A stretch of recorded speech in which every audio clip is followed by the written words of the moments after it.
দুরাকাত সালাত আদায় করে আল্লাহ সুবহানাহু ওয়া তাআলার ঘরে এসে বসার জন্য যে আল্লাহ সুবহানাহু ওয়া তাআলা তৌফিক দান করলেন, সে আল্লাহ সুবহানাহু ওয়া তাআলার দরবারে শুকরিয়া আদায় করি, কৃতজ্ঞতা পেশ করি। সকলে এক বাক্যে আল্লাহ সুবহানাহু ওয়া তাআলার প্রতি ভালোবাসার পবিত্রতা ঘটাই। সকলেই বলি আলহামদুলিল্লাহ। আল্লাহর প্রশংসা এজন্য করব, আল্লাহর প্রশংসা করলে বান্দার লাভ হবে, আল্লাহর কোনো ক্ষতি হবে না।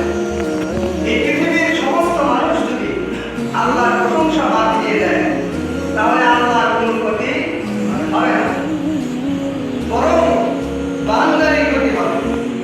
এজন্য একটা হাদিস রয়েছে সহিহ বুখারীতে, ইসলাম সংশোধনী ছাপা, রাসূলুল্লাহ সাল্লাল্লাহু আলাইহি ওয়াসাল্লাম বলেছেন, কেউ যদি আল্লাহর প্রশংসা করে, তার যে ফজিলত রয়েছে, সে ব্যক্তি যে মর্যাদা কত উপরে যেতে পারে, এই হাদিসটা না পড়লে আপনি আর আমি বুঝতে পারবো না।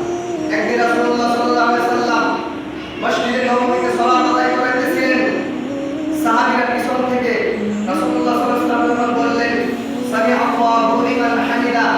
পিছন থেকে বললেন সাহাবীরা, রব্বানা ওয়া লাকাল হামদ হামদান কাসীরান তাইয়িবান মুবারাকান ফি। বারটি শব্দটুকু বাড়িয়ে বললেন।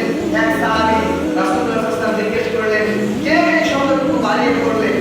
কেউ প্রশ্নের জবাব দিতে চায় না। আল্লাহ রাসূল বললেন, তোমরা যদি জানতে এর ফজিলত। আল্লাহ রাসূল বললেন, যে ব্যক্তি কি বাড়িয়ে আল্লাহর প্রশংসা